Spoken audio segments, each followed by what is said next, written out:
It's 5:30. I'm going to call the, everything okay? Recording in progress. I'm going to call the school committee, Mashpee Public Schools School Committee business meeting to order October 20th, 2021. First order of business is the Pledge of Allegiance. Pledge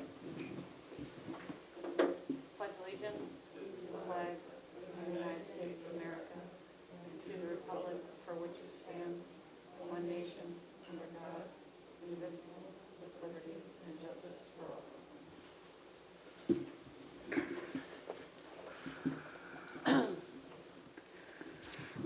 Right, I also want to acknowledge that we've got a Mashpee Wampanoag flag flying outside this building for the first time ever. So I'm going to take the opportunity to acknowledge that the Mashpee Public Schools recognize and honor the many generations of Wampanoag people who have lived and been sustained in this territory for more than 10,000 years. We are grateful to them. First order of business is to ratify the agenda of October 20th, 2021. Do I have a motion? I'll make a motion that we ratify the agenda as published. Okay. I'll second. Motion by Don, second by Kathy. Don, is your mic on? Okay, just checking. Any discussion? All right. Kathy, how do you vote? Yes. Matt? Yes. Brian? Yes. Don? Yes. And I vote yes as well. Okay, next order of business is public comment. Do we have any public comment? No. No. Okay, nobody on the Zoom, nobody here. Oh, we have plenty of people here, but none for public comment, I guess. Okay. And now to you, Dr. Hanscom, update on the English Learner Education Program in Mashpee. Great, thank you. So good evening, everyone. I was in a meeting with, I don't remember with whom at this point, but it might have been the finance working group. We started talking about ELE and sort of the trends that we're seeing. And we discovered that not everybody necessarily knows what ELE is, and that it was probably worth us giving you just a little bit of update around the program and really to highlight sort of new tradition that we started last year. So English language education is a program across the Commonwealth, but certainly in Mashpee, that services the students for whom English is not the first language. And we start programming for English learners, so you might hear them called ELs, ELs. We start programming for ELs at pre-K, and it goes all the way up through grade 12. We currently have, let me just see, I believe it is 71 students in the Mashpee Public Schools who are classified as English learners. We have, I'm not going to give you the FTE because I'm going to get it wrong, but we have a variety of part-time and full-time folks who are the teachers of these programs. We have 3 people who share a position at the Coombs School. We have 1 full-time teacher at the Quashnet, and we have a part-time tutor at the high school, the middle high school, to service the needs. English learners are screened, so if a student comes in with a language other than English on their home language survey, and or if there is any question about the language that's spoken in the home primarily, then our English language education teachers, our ELE teachers, screen the students, and if wherever the students fall determines if they fall into the category of an English learner, and if so, at what level.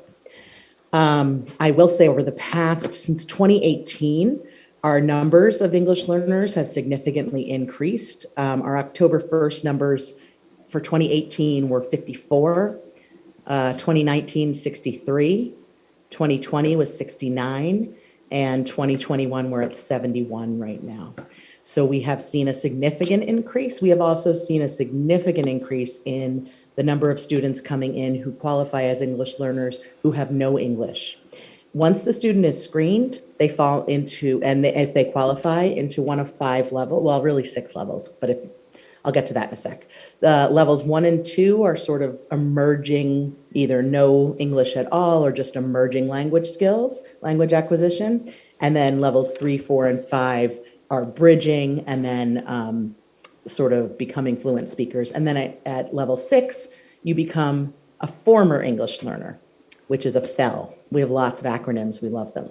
So this year, we, at the middle high school alone, had 5 students enroll unexpectedly who are level 1 speakers, level 1 with their English language. Level 1 students who fall into levels 1 and 2 require 5 times 90 minutes a day. So 90 minutes of direct ELE service every single day.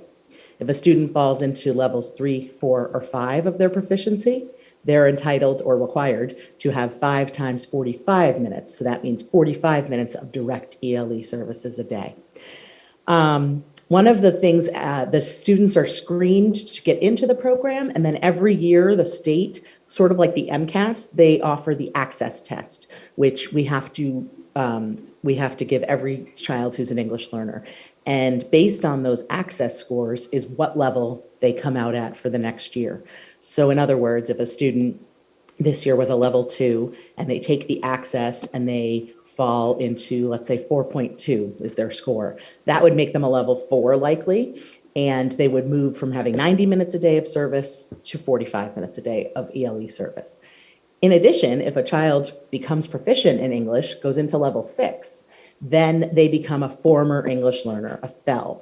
And one of the things we started last year was to celebrate those students who moved from English learners to former English learners. And we do it with a celebration. We've done it on Zoom the past couple of years, and it's so much fun, and so it's just a wonderful experience. Just one more comment on the FELs. FELs are monitored for 4 years.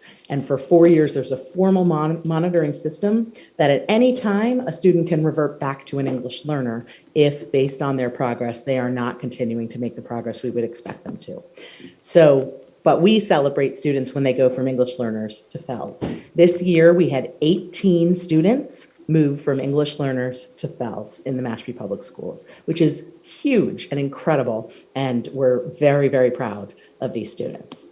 One other thing I want to mention is that we've talked to you about the Seal of Biliteracy in Mashpee, where students can earn that designation on their graduation diploma. And a lot of our students get it from taking the MCAS, earning a proficient score there, and then with their world language that they take, like Spanish or French, they take a standardized test that determines their competency level. And if they reach a certain level on that standardized test, then they are able to earn the Seal of Biliteracy. Well, for our English learners or former English learners, they can also earn the Seal of Biliteracy with their native language as the sort of standard, and then based on their MCAS scores in English. And we've have not had a student do that yet because we're only in the second year of offering the seal, but that is where we're heading, and we're really excited about that. So I wish I had pictures of the celebration. It was on, this year it was September 28th. We did it on Zoom.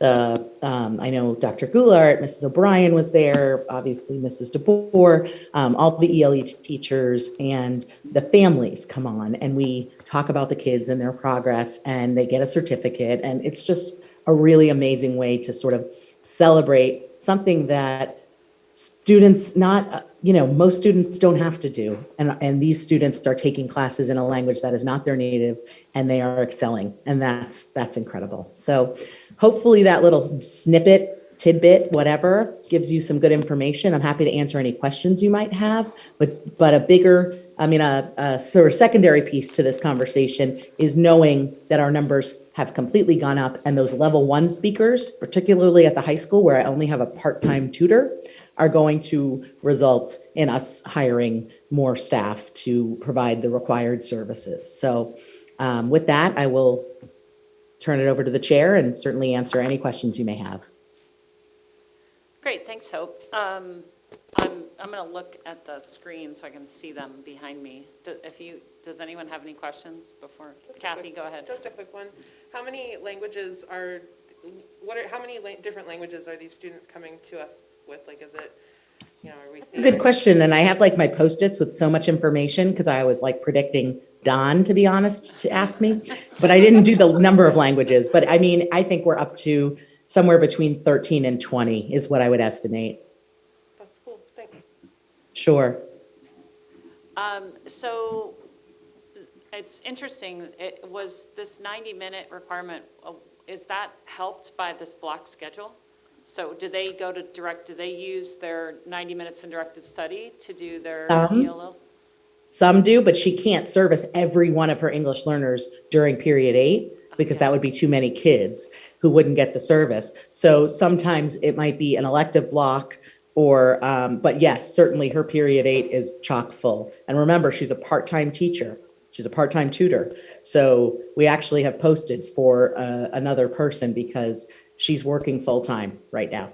And she's a retiree who can't do that. So we need someone in who can actually provide this level of service. We have never, ever had this level of need at the middle high school in all my time here. And I would imagine Mr. Bellistracci would back me up even further on that. This is extraordinary. Thank you. Yeah, the math doesn't even really add up with the numbers and the staff, so, No. yeah. Now, we didn't always have to service pre-K. That is new over the last 3 years, but that we were able to absorb with the additional person we hired this year. We just did not anticipate so many children moving from other countries into Mashpee who did not have any English of any kind at the secondary level. And it's not something you can anticipate, obviously. I don't see anyone raising their hand, so I'm going to ask one more question. So in all these levels, how do you cover content areas if they're a level 2 English speaker? I mean, how do they do core classes at the high school, for example? That's a great question. And we try to provide inclusion services for ELE whenever we can. Again, based on personnel, that can be tricky. And certainly with COVID, it's not happening that way right now at the high school. But in addition, Mrs. Montesi she has the Google Classrooms for all of the classes that her students are in, and she consults with the classroom teachers, and she does a lot of pre-teaching and review of concepts. So for example, I was in her room the other day, and the National History Day project that a 7th grader is starting to work on, she was walking that student through just the language, the vocabulary that was in the directions for the National History Day project. And so that's really how it works. In addition, though, every teacher, core content teacher that works with an English learner is endorsed in Sheltered English Immersion. It has the SEI endorsement. So that endorsement, if any of you have gone through it, it's a lot, gives gen ed teachers strategies and skills to tier their instructions so that language acquisition can happen while they're learning the content. What was that called again, Hope? Sheltered English Immersion. Huh. That is a framework for instruction of English learners, and but we call it SEI because of course we do, because we love acronyms. So students who are learners are put in classrooms where teachers have that. Yeah, and at this point, you can't recertify as a gen ed core content teacher without having that endorsement. Gotcha. And I did see Roxanne had her hand up before, so I just wanted to make sure I didn't miss her.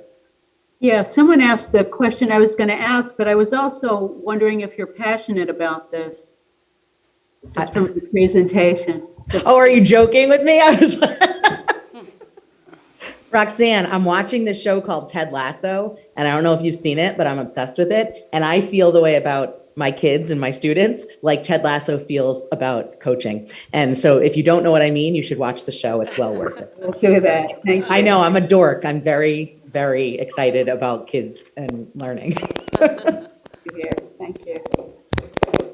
Don, any other questions? I think Don is poised to ask a question here. Okay.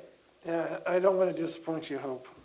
I was really I actually have 5 minutes before I have to go to the theater, man. So I was really hoping. So I was wanting to get a sense of how many students in total are in the program, because you mentioned that we have 71 for 2020 21, 22. Prior to that, we had 69.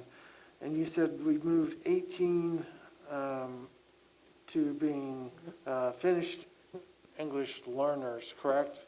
So The former English learners, yes. former English. You can just say FELS, yes. So that means we added 20 in this year? Yeah, 20 because ones? we had to screen all the new pre-K Yeah. students, kindergarten, Okay, kids who've enrolled, and then we had a ton of move-ins. okay. So, But really, those numbers are I would say we had probably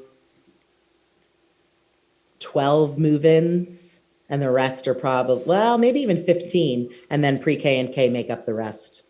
Okay, and that's fine. I appreciate, the diversity and the new culture that people are bringing into the Mashpee School District. Do you know offhand how many in total we have? How many in total students? Yeah, Yeah, that's the 71 number. so the 71 that are currently in the program and then the 18 that, Nope, those 18 are, who are FELS? yeah, Oh, I don't have the list of FELS, so, but it's a very big number of but the FELS. 71 does not include any FELs. No, the 71 are English learners. Gotcha. okay. No, I was just trying to get a sense of, Yeah, my guess How is that it would put us represented over those- 100. well over 100, okay. I would guess that is a guesstimate, but I can ask Christine Fisher to run that program in Power School for me and let you know for sure. I don't know how to run it, sorry. Is that you? Hope, can you mute your Yes. mic for a second, please? Sure. It's not. I think it's this one. Sorry, Hope, we're having some audio issues here. It sounds like there are horses galloping through the. I can hear that too, actually, even when I'm muted. I guess where I was headed was I was trying to get a sense of the total student population that this group represents. It sounds like it's somewhere between 5 and 10% of the total student population. Is that correct? I'm gonna let Ashley do the math on that, but I would guess that our numbers with FELS are over 100, and so that's, 15%, right? We have I mean, about- that's, no, 1.5%? Well, it's about 4.7 if you're just looking at the 71, not including the fells. Over See, our- this is why I don't do the math, Over our people. total population. Yeah. Okay. And just to follow up on that really quick, so do we know how many of our faculty, I know like most new teachers have to have, they get that SEI included. Is there, do we have a number of how many actually have that certification? I would say at this point, because the requirement has been in place for about 7 years now, I would probably venture to say that 98% of the teachers who need it have it. Okay. But not every teacher needs it. So like your PE folks don't need to take it. If it's only core content classes. Okay. And I would say 98% of those who require it, maybe even 99% have it. Okay, thank you. You're welcome. All right, I'm gonna release you, Hope. All right, I must go dance. Good night, everyone, and thank you. Thank you so much, we appreciate it. So we've got some kids we're gonna hear from in a second. So before that, we need to approve the minutes from September 22nd. And the only thing, I'm sorry I didn't look at these until about an hour before the meeting, but under the report of the superintendent, Patty, I just wanted to see if you had looked at that, because the first sentence did not make sense to me, because we did not have Adolph Brown at the, Oh, yes, at the PD day at the tribe. yeah. But he was at convocation, was he not? I He think it was. was, I think it's that comment after native learning styles needs to be a semicolon, I think is. what you have No, there. I'm reading the first sentence. The superintendent expressed gratitude. I'm sorry. So I just think we need to rework that so that that's accurate. Yes. That was the only thing, the only correction I saw. Anyone else have any? In the bullet point though above it, that's what I was talking to, there's like an open parenthesis, but it doesn't close, and then after native learning styles, that semicolon, that was where my confusion was, and that's where I thought you were looking. Oh, yeah, Oh, I I see, there's that too. Yeah. Okay. So we'll clean that up to make sure that that's accurate. Are there any other edits or corrections? Madam Chair, Yes. I move we approve with edits meeting minutes from September 22nd, 2021. Okay, motion by Brian, do I have a second? Second by Don. Thank you. Any discussion? All right, Kathy, how do you vote? Yes, Matt? Yes. Brian? Yes. Don? Yes. I vote yes as well. Those are approved. All right. So we have our Coombs presentation. Thank you for waiting so patiently back there. I'm going to ask you to come up here. Hello. So if you could introduce yourself as well as all your students here. I'm Lisa Freeman. I'm a teacher at the Queen's School. And my name is Dylan, My name is Jackie. Jesse. My name is Caroline. Hi, Caroline. My name is Jackie. Jeffrey. Jeffrey? Okay, Jeffrey. Great. Nice to meet you all. Second grade students at the Queen's School. Do you want to tell us what internship I am? No? The sandblock. The Maraca. Morocco. The sandblock. Okay. This is internship. The rhythm six. Great. So first we're going to perform some rhythms for you. They know how to read eighth notes and quarter notes, but we read them as do and do day. And so we're going to speak and play the rhythm. 1, 2, ready, go.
Yeah.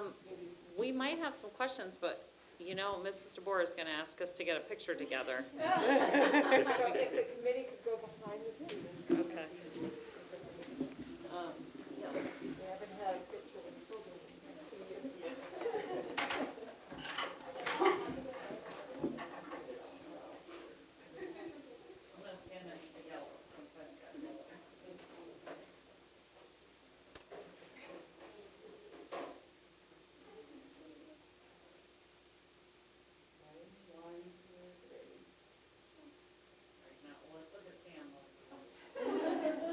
Sam's the one who works for the newspaper, so I'll make sure you. And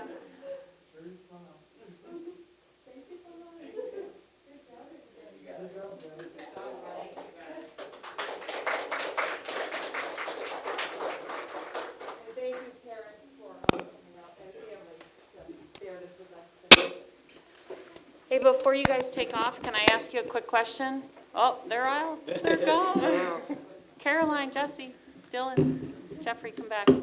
Can you guys tell me what your favorite part of music is?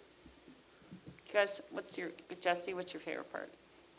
Music by the instruments. Nice. I got it. Okay, Jeffrey, what's yours? Oh, you like to sing? Okay, Caroline? I like the sound. Nice. Yeah. And Dylan?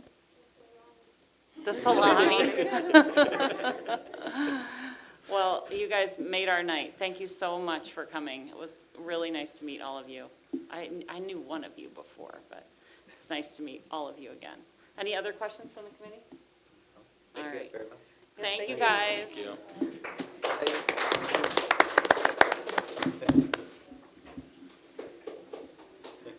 I don't know if I could have done that salami song. I was falling for it every time she stopped. I think I would be the... All right, so to continue with the student theme, we are moving on to Skyla, and we have a new student representative tonight, and so we need to get you a microphone. Oh, yes. We move this microphone. Yes. Is it on? It just needs to be blue. Okay, now it's that real color. Okay. What is it flashing blue? It's going, then it'll stop. Okay.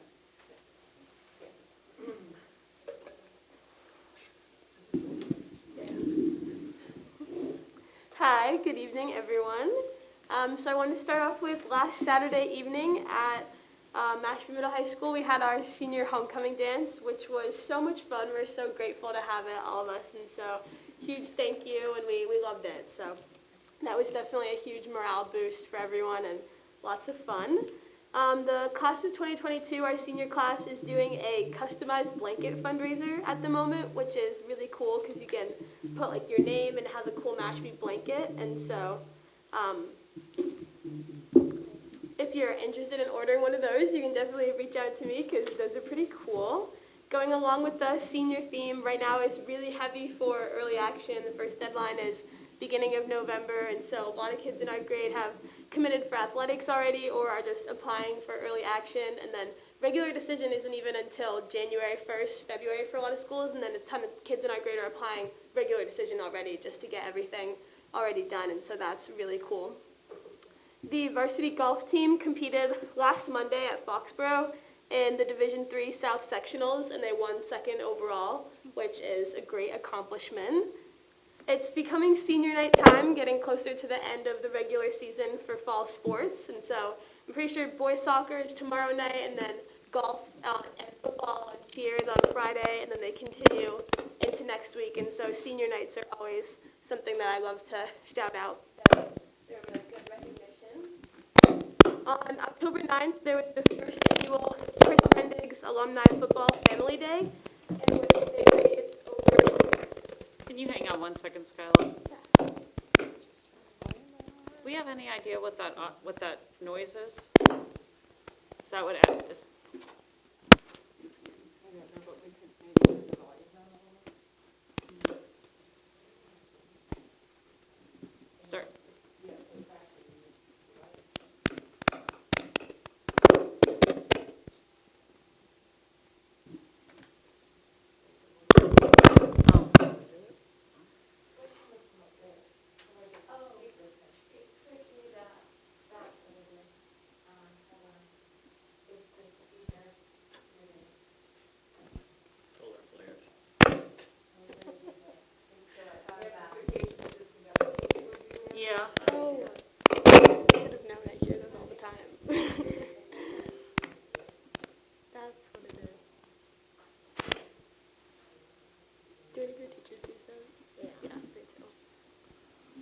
Who's our audience?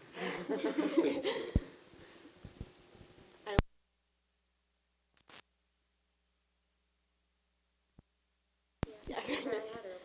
Oh, I know she uses it.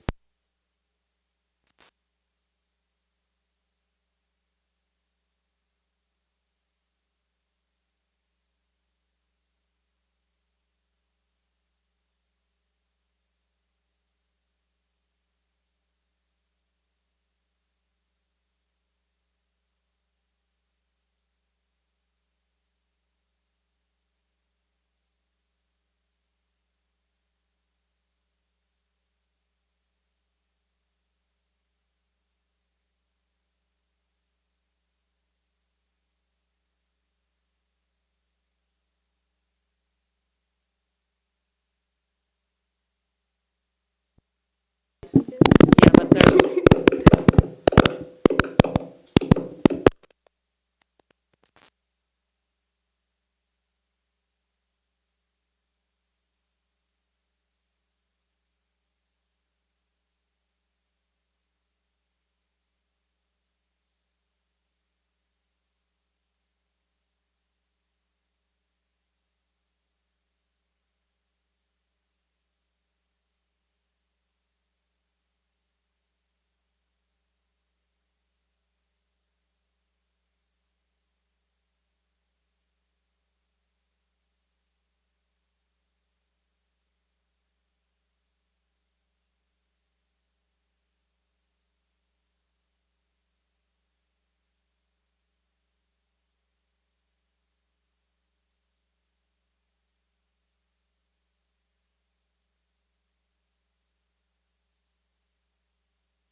It was just really cool to see a bunch of people involved, and whenever we start new senior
Brian, both were so meaningful. And I just want to say Katabatanamu, because it really was a very elegant ceremony, and I personally appreciated it. Roxanne, I'm so sorry. We could not hear you initially, and I only caught the last sentence of what you just said, so if you could just repeat that so that everyone could Okay. hear it again. I know you just want me to commend you guys again. That's So what that was. I was just saying that the flag raising ceremony on the 12th was beautiful.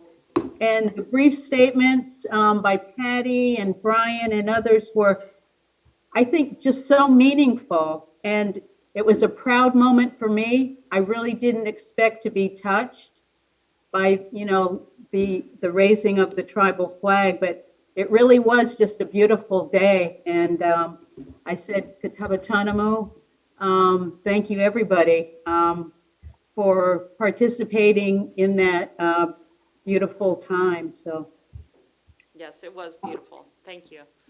yeah.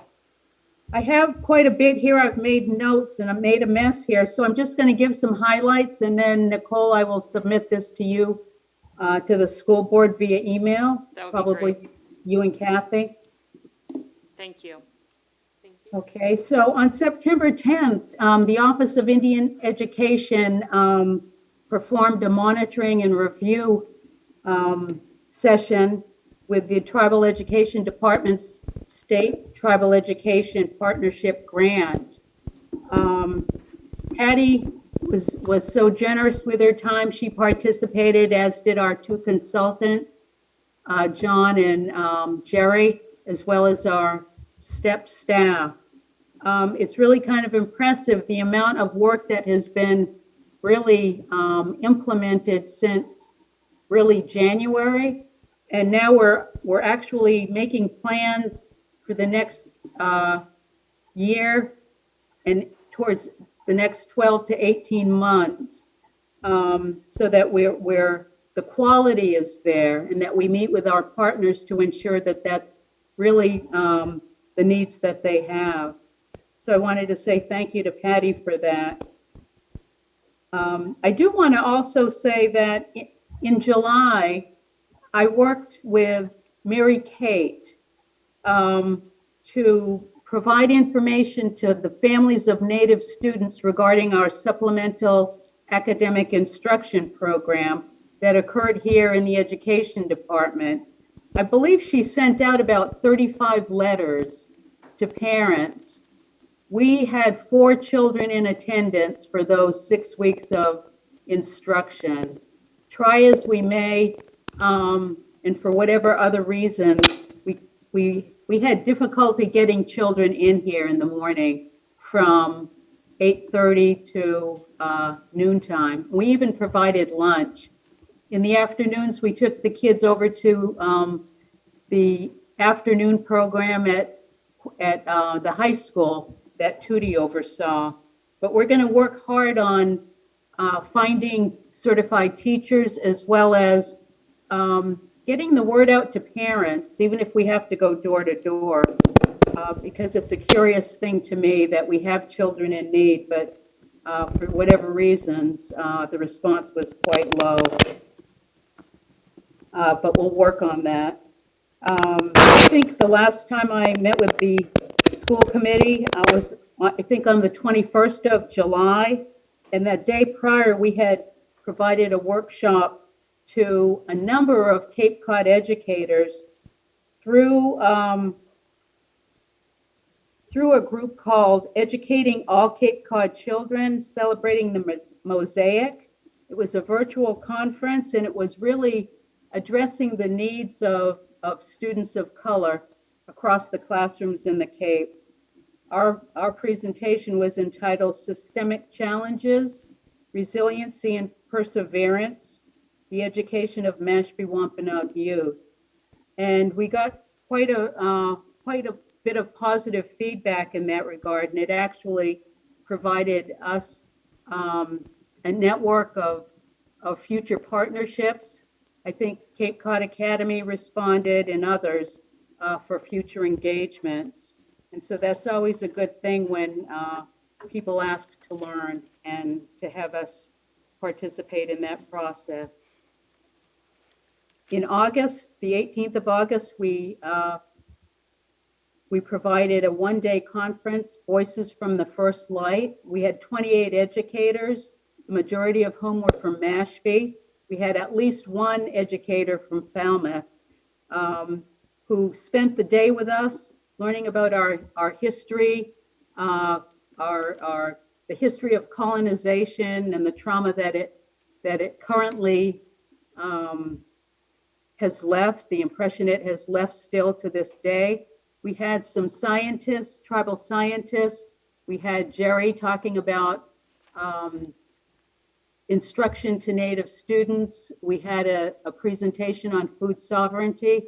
So it was really kind of an eclectic presentation we had. And I was just looking at the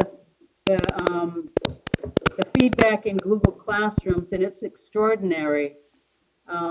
What they learned, 2 things they'll explore and 1 thing they'll use. But the comments, people really took the time to write thoughtful comments and feedback, and we'll take this and use it to improve future conferences.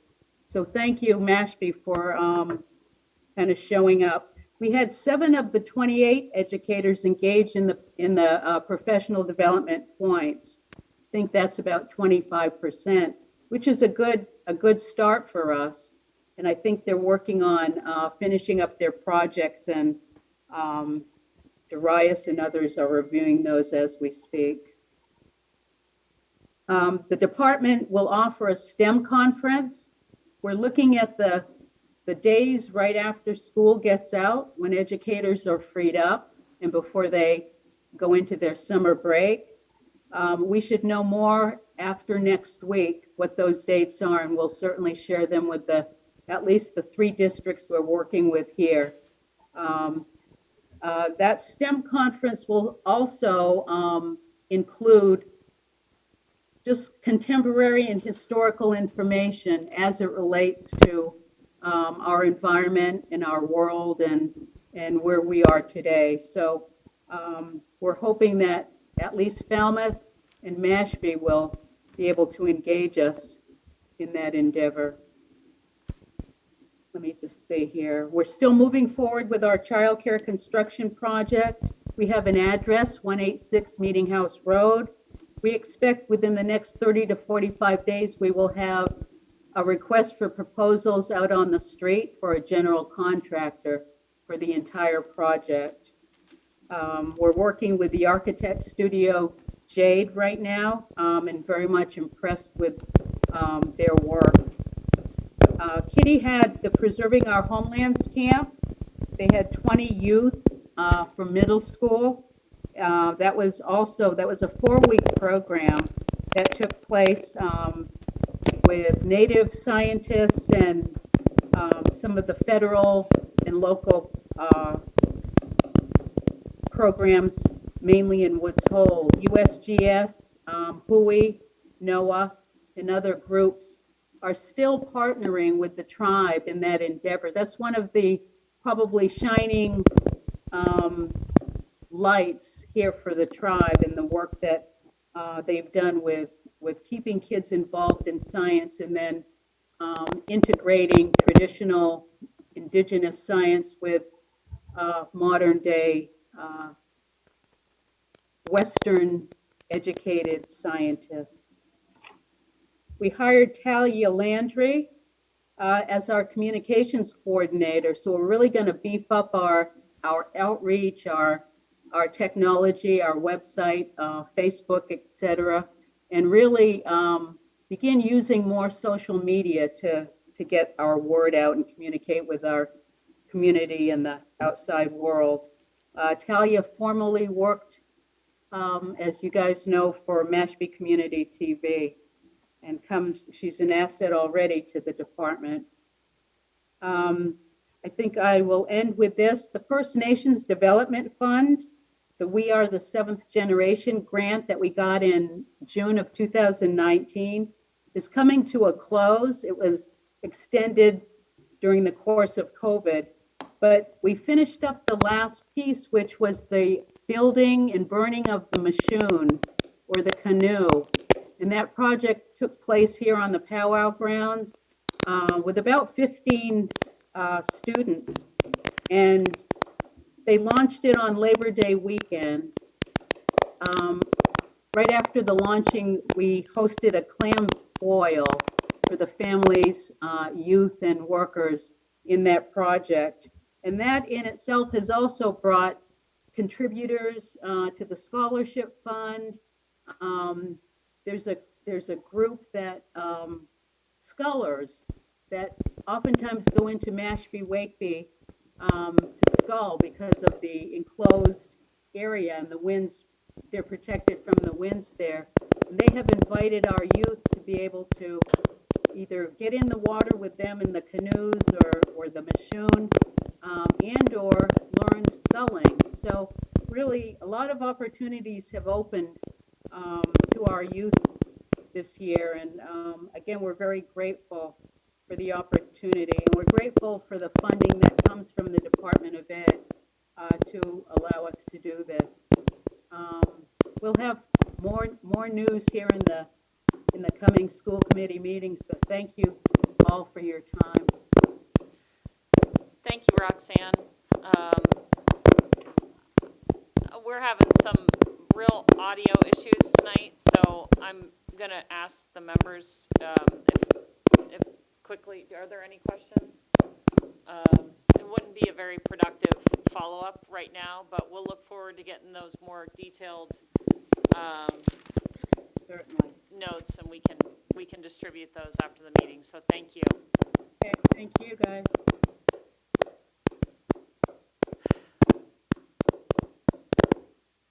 So let's just pause here for a second and see if we can, because I think Stacy's next.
Hope you guys can hear me. I can't see you anymore. So can you hear me? Or Ashley, can you tell me if you can hear me? Thank you. I see one sec.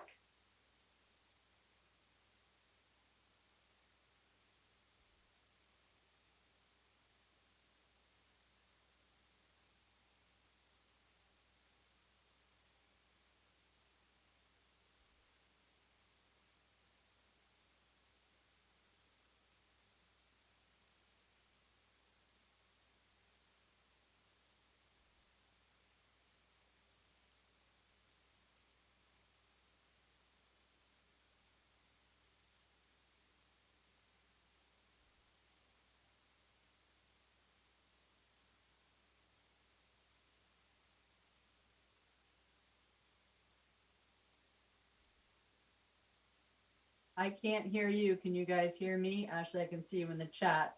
Can you hear me?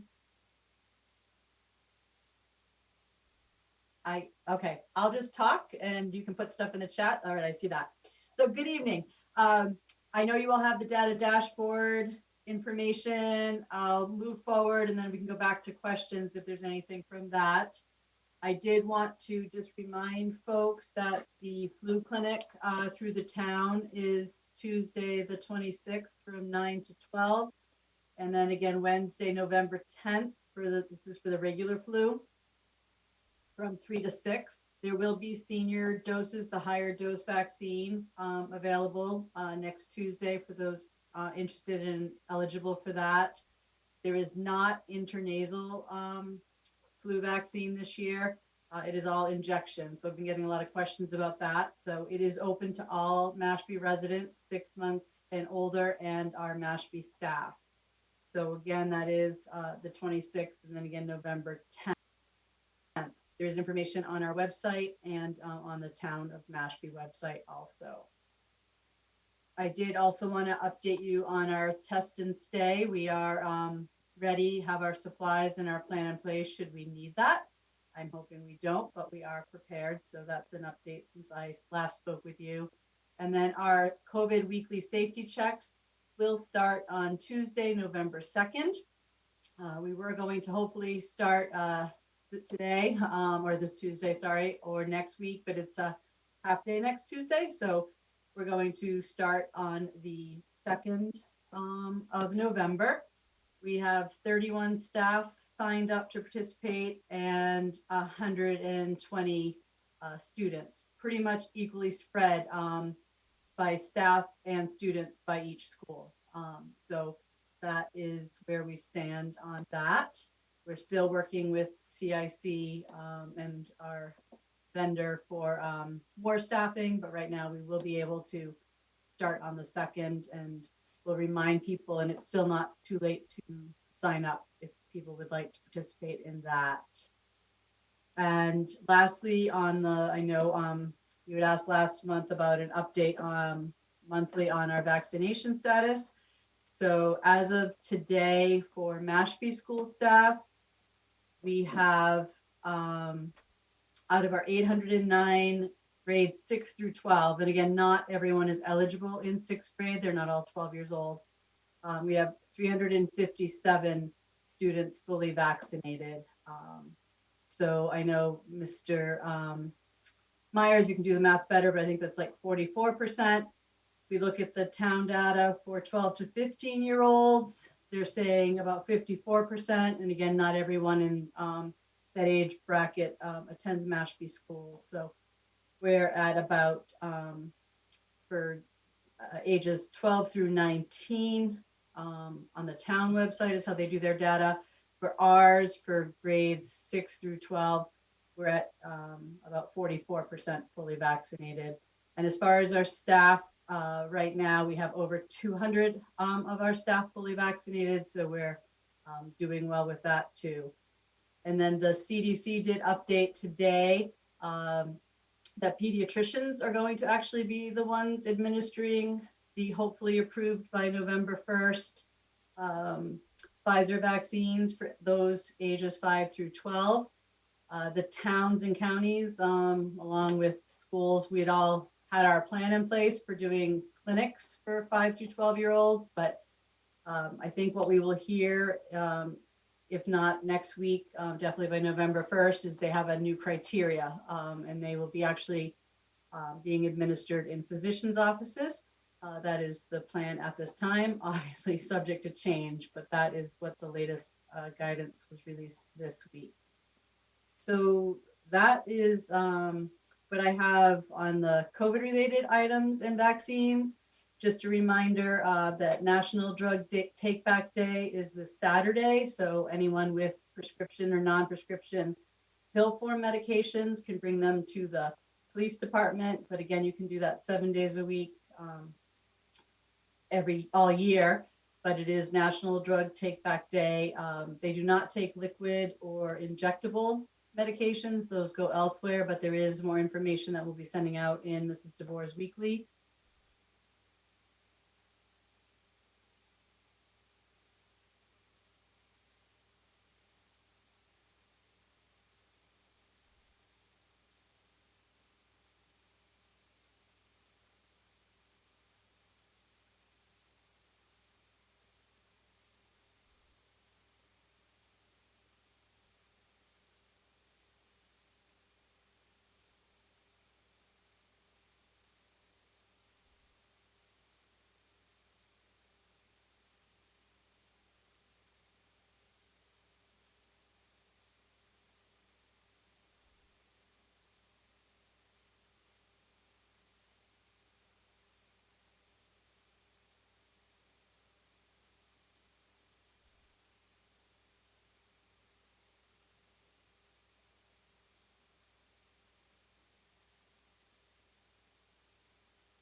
Recording in progress.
Professional development on the 27th of September was a half-day.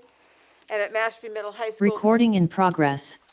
the staff engaged in Anti-Defamation League training as a whole team, and that was a Zoom. At the Quashnet School, they did the DESA screening, and they did curriculum meetings and ST Math. And at the Coon School, they also did the DESA screenings and SEL protocols. And just a reminder, the DESA screening is a Devereaux Student Strengths Assessment, so it's really focused on social-emotional wellness. It's a very quick assessment, and if a student sort of spikes in a concerning range, then there's a follow-up, more lengthy assessment that the teacher would participate in. And the 8 areas it looks at is self-awareness, social awareness, self-management, goal-directed behavior, relationship skills, personal responsibility, decision-making, and optimistic thinking. That's been a really effective tool over the last few years that we started using through a grant. And then on the 8th of October, that was basically our day-to-day. And at all 3 schools, the teacher teams analyzed student performance data that was collected from various sources. And the goal was to identify deficit skill areas that were across a grade level or a department. And from there, then the teacher teams were come up with a hypothesis about some of the reasons they think that those deficits are there. And then they engaged in the problem-solving process to develop action steps to address the deficit areas. And the work is a necessary piece of the 3rd pillar of our strategic plan for success. And it's the multi-tiered system that we have, the framework that we have in place that allows us to sort of address the instructional practices that are in place and also the doses of instruction and learning that the students need. So that you'll notice that we've started to put PFS next to different agenda items and making sure that we try to connect the work that we're doing with our new plan for success. Any questions on that? In the enrollment and personnel update, you have the enrollment page on page 6. You'll notice there's 1,485 students currently in Mashpee, and I don't know if, and there's 242 kids who have an individualized education plan. Does anyone have any questions on enrollment?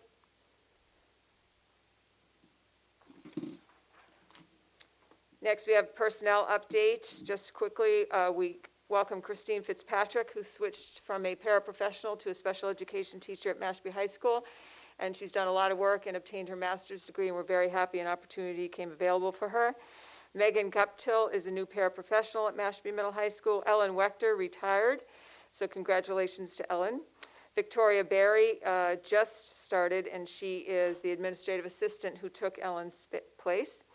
Shannon Lee is the new executive administrative assistant to the principal at the Mashpee Middle High School. I would like to welcome Sherry Vinitsky, who's here in person. She is the new executive administrative assistant to me, and also to Dr. Hanscom, and a little bit for Ashley Lopes. And she is also the new recording secretary for the school committee. So thank you, Sherry, for being here, and welcome. And then Kristen Nardone is a long-term substitute nurse at the Coombs School. We still have an unfilled administrative assistant position at MMHS due to some of the shifting. And then I just want to highlight to the general public who's going to watch this video is we are desperately searching for 3 long-term subs at the Coombs School. We need a long-term sub for grade 2 in a classroom. We need a long-term preschool teacher, and then we need a long-term reading specialist. And also, based on what Dr. Hanscom, we also currently have a half-time ELE position that's been posted, mostly to service students at the middle high school. But those are 4 openings that we are doing our very best to communicate in various locations that we have those openings. Any questions on that? The chart at the bottom is the same that we had in the last month, except we did correct the error that was noted in school year 2021 non-white students. There was an error there. Okay. We have updates from the administrators, and what I wanted to do was have the administrators update, and then if there was something that I wanted to make sure I talked about that wasn't addressed by one of our principals, I would go after them. In your packet, though, you do have the report of our outreach coordinator, Consuelo Carroll, and you also have the updated report of the athletic director on our fall sports at MMHS. And so why don't we have Dr. Goulart come up and give us a little update on the school year so far at the Coombs School.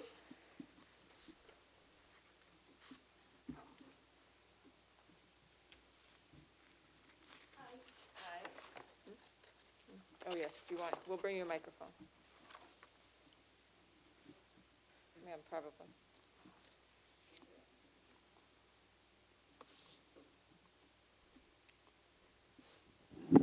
Okay, says it's on. Well, let's see, we had the Freddie the Falcon came to parent drop-off to greet families. It was quite a photo opportunity for everybody, parents and kids alike.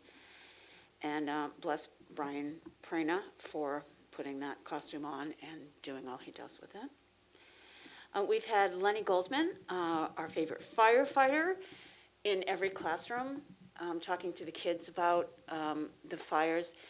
And if you get the Falcon Eye, you'll see that there's a little comic that one of the kids drew. It was a queen who had to stop, drop, and roll because even queens need to be saved in the fire, she said. Katie Hennessy, our SRO, has been coming into classrooms and taking the kids outside to look inside of her cruiser, and she's got her therapy dog, Callie, with her, and the kids have been thoroughly enjoying that. And our small guided reading groups are up and running, and we are just ready to roll here. We're doing good things. So just a quick one tonight, and I'd like to thank Liesl Crahan for coming in with the kids. That was very nice of her. She did. Yes, we forgot to include Liesl in our photo, which makes me sad, but That's all right. Maybe you can Photoshop her in.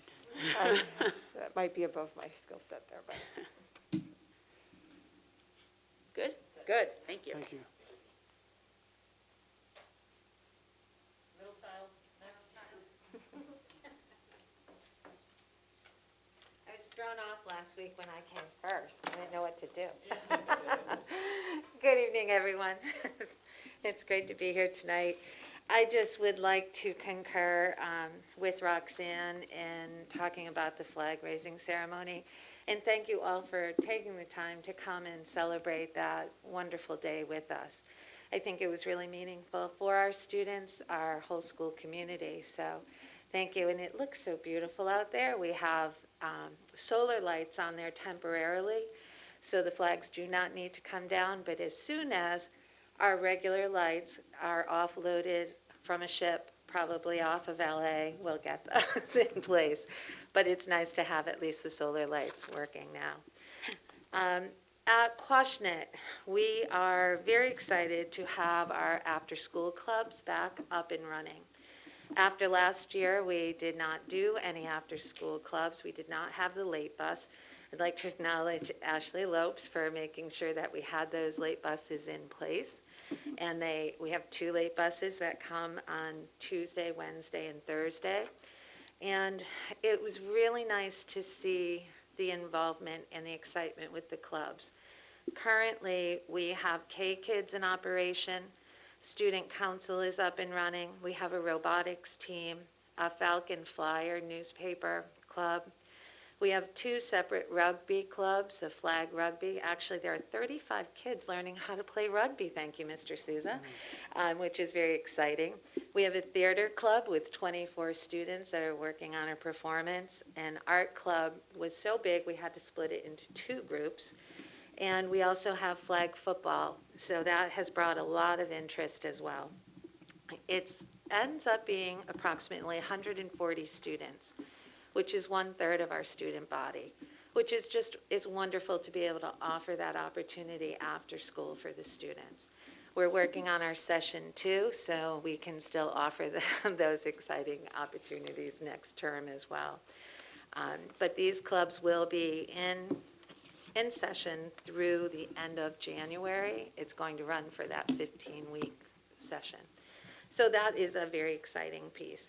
We also have the book fair starting. The Scholastic books arrived today. On Friday, we'll have the book fair. In the past, we had it in the library, and we could welcome our parents and families for a book fair breakfast, and they would come into the library, and it was very crowded and very exciting and wonderful. But this year, with the restrictions that we do have in place, we will be hosting it in the gym. And we have one entrance, which is, all of our doors are numbered, but it's the door that you've come to vote, which is exit number 2.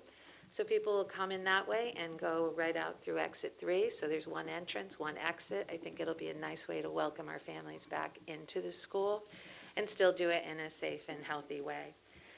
So that starts next Friday and will go for the following week. And Friday night, we will be open after school until 6:30.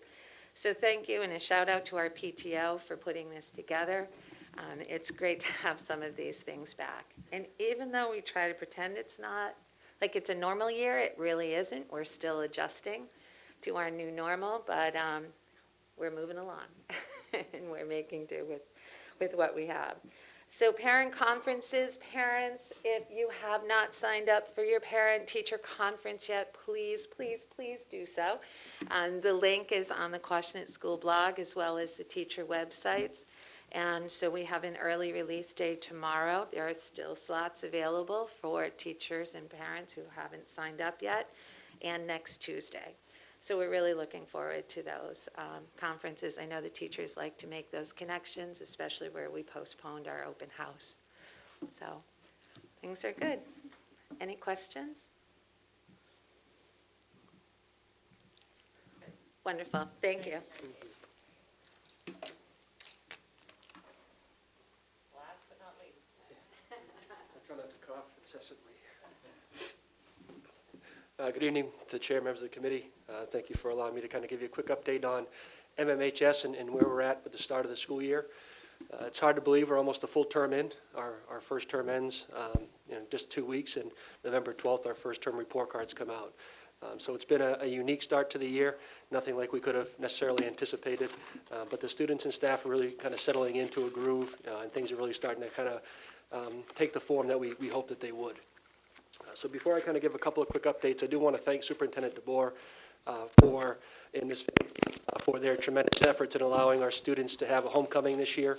I know that was a very difficult and tall task, and they were able to really work with the town to be able to utilize the tents that were there for town meeting and have an outdoor event And it was a beautiful evening. The chaperones had a great time, the students had a great time, and there's just a tremendous level of gratitude amongst the seniors. And I think that just speaks volumes to them and their character, and just very, very proud of them for how they've started this year. I know they had hoped for it to be much more regular for them, but they certainly, continue to fight against the challenges and rise up as usual, as we expect them to. So I'm very, very pleased with them. For our seniors, I do want to thank them individually. They've been excellent this year to start the year off. They've been excellent role models within the school and within the building. And I'm very proud to say that we're just under 70% of our senior classes is going to be applying early action. And that is a wild number. That is the highest number we've had, and it continues to grow. We have students from every background that are going to be really applying and going to some great schools and applying to some great institutions. So I'm very excited for that, and I want to thank the guidance department, who's down one with a maternity leave, but they're still continuing to support and service our students, and those all go out November 1st. I think I have 5 more letters to write in the next few days to get those out. But our seniors have been fantastic, and I'm very grateful for the work that they've done this year, and just how they kind of just roll with it and go with the flow, which is just wonderful to see. It's tough to follow up with Skyla and Dalia. They gave you pretty much the vast majority of things, but I do want to highlight a couple of really successful programs that are going on in our school right now. I want to recognize our new science teacher, Clayton Oakley Robbins. He joined us this year, became a science teacher, was a paraprofessional with us last year as a Mashpee alum, member of the Mashpee Wampanoag tribe, and also a Bill Gates Millennium Scholar. And we're so excited to have him here. He has been working with our Native students during our Block 8 homeroom, providing resources, supports, and tutoring. And I was in there this afternoon, and it was a full house, and every student was working. The dialogue was excellent, and it's just a really great service that he's been able to bring to our school. So we're super pleased that we brought him on. I do want to also recognize all of our new staff that have jumped into a unique school year and have just continued to roll with it and have really done a great job engaging our students, working with a new schedule, and kind of taking advantage of the opportunities that it provides. This week was the first start of our Period 8 kind of taking its form. We have students now that are able to go back and forth to classrooms, which is great, to get extra help. We have that being documented by our teachers for data collection. We also have our student clubs starting to meet as well during Period 8. We had a couple of Honor Society meetings this afternoon. And it's just great to see the kids out and moving and able to kind of get that experience that they've been yearning for a good while now, at least for about 1.5 years to 2 years. So we're really excited for where that's going. Our mentoring program for the high school and middle school students, we're working on identifying the students to participate in that, and hopefully in term 2 we'll be starting our mentoring program, which was hugely successful last year, where we pair an upperclassman with a 7th or 8th grade student in need of additional support, just in need of an older individual or role model, whether it's academic support, social emotional learning, etc. So we're excited to kind of get that up and moving as well. So it's really been a good start. The staff's done an excellent job. They've been really positive for the most part and working to just do the best they can. I think many of us, when we started the school year, there was no way we could truly know where every student was going to be. And I think it took, a few weeks to kind of get an idea of where they were at and realizing that a lot of kids hadn't been in school for up to 2 years. Our 7th graders last regular year was 4th and 5th grade. So there's certainly some growing pains and some things that we've had to go through, but the students have been resilient, staff's been patient and flexible, and I'm very, very pleased at the work that's being done. So it's been a good start, and I'm excited to see where the rest of the year can bring us. Any questions for Mark? Excellent. Thank you very much. Appreciate it. Yep.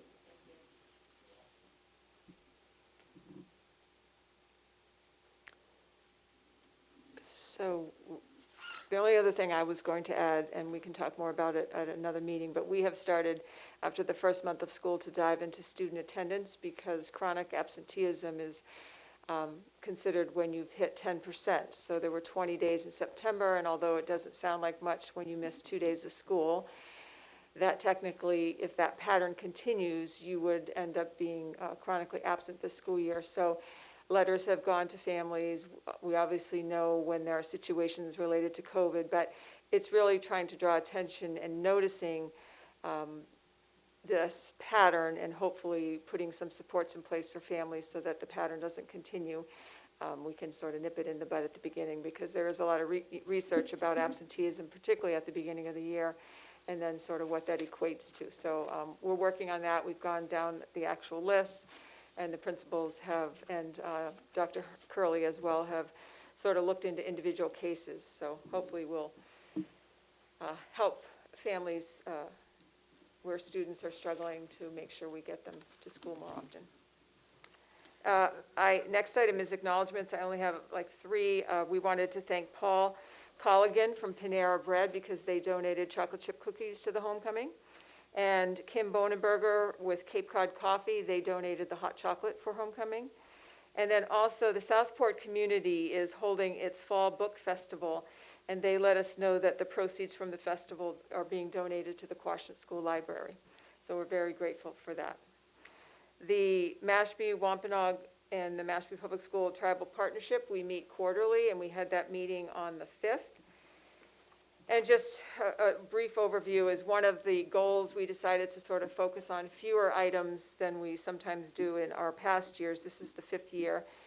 And so one of the outcomes, or what we sort of agreed to as a group, was to develop a guidebook and a resource book that would be available to sort of the tribe as well as the schools, and then WLRP was involved as well, just so that we are able to function as a partnership more efficiently and effectively, and we sort of know who to go to. So that's sort of a goal for this year. And then the only other thing was we are meeting on Monday in a Zoom with Roxanne to plan the Native American Awareness Celebration Week in November. It's going to be the 15th through the 19th. And we were actually hoping, and that's part of the planning for that day, is on the 17th, you have a school committee meeting right in the middle of that week. So we're planning to have a Native American presentation or performance of some kind at that meeting then. So we'll have more to share once we have our planning meeting in place. But we have some good ideas for this year, and hopefully it'll be more in person than it was last year. Any questions on that? Okay, next is my goals, and I did share them with the committee prior to tonight, although you do have a hard copy at your seat. It was not able to get into the packet. And I did meet with the Superintendent Evaluation Subcommittee. Actually, Matt Davis was here in person, and Nicole had given me feedback sort of in a virtual way. And the first part of what you see in my packet is the plan for success, and you'll see highlighted in yellow what the district leadership team and teachers as well are all aligning ourselves. The highlighted strategic initiatives are the ones we are focusing on for year 1, reminding everyone that this is a 4-year plan. And then on the back of, if you flip over the second page of the plan for success, you will see my goals. And under the district improvement goal, during school year 21-22, in collaboration with district and school leaders, I will monitor, evaluate, and support year 1 of the implementation of the Mashpee Public Schools Plan for Success. I will oversee the strategic initiatives listed below.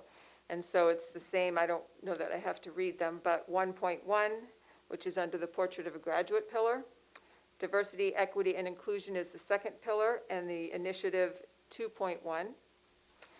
And then under teaching and learning, our third pillar, it is initiative 3.1. And then under pillar 4, Mashpee Connected Community, it is initiative 4.1. There are 2 other initiatives there which really sort of are framed around professional development related to 2 of the pillars. And so when I share out in the spring, I will have evidence of what I did to support those initiatives. And we are really working cohesively as a district, I mean, even tied to what the school committee's goals are as well.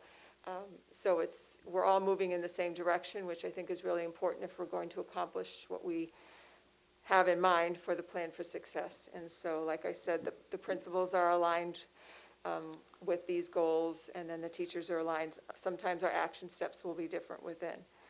The student learning goal, my goal states for school year 21-22, in collaboration with district and school leaders, I will support teachers and administrators in the application of Mashpee's MTSS framework to improve social, emotional, and academic outcomes for my students as evidenced by data collected.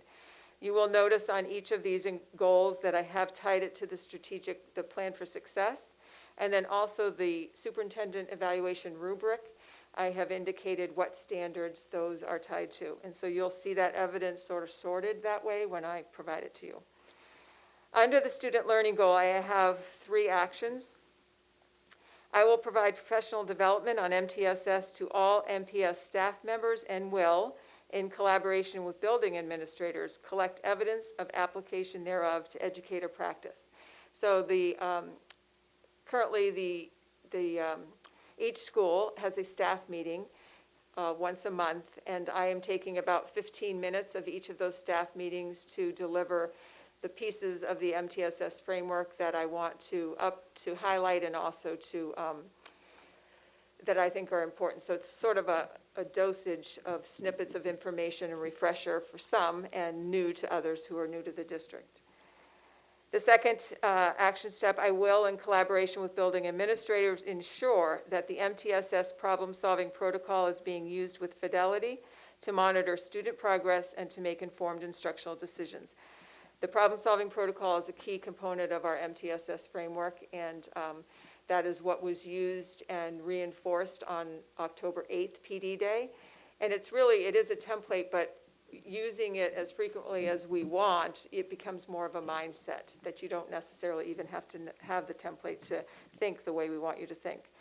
The third action step, I will plan and advocate for funding to ensure that the MPS MTSS framework can be fully implemented so that students can achieve learning, social, emotional, and/or behavioral goals based on student outcome data. And then the last goal is the professional practice goal. For school year 21-22, I will work collaboratively with teachers and administrators to identify and document grade level expectations for Mashpee's Portrait of a Graduate competencies. This is the pillar 1 of our plan for success. So the 3 action steps I have, I will review Mashpee's Portrait of a Graduate competencies with all MPS educators. 2, I will schedule adequate professional development time for all grade levels for the purpose of documenting grade level expectations for Mashpee's Portrait of a Graduate competencies. And 3rd, I will ensure, in collaboration with building administrators, that grade level expectations pre-K to 12 for Mashpee's Portrait of a Graduate competencies have been established and are vertically aligned. That's a lot of wordage, and I know that the chair would have liked me to have a slide. So I can continue to highlight these as we move through the school year. But does anyone have any questions or comments? These are draft. I mean, we did go over them with the subcommittee, but I'm more than happy to take any other suggestions under consideration. I do have a question. Sure. Just for clarification in regard to the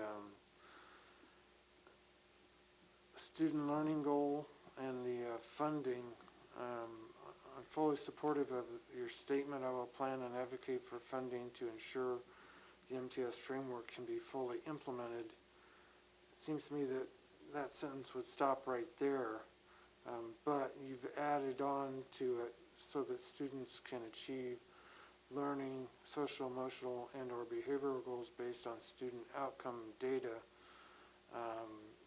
So now I'm confused as far as, is the goal the funding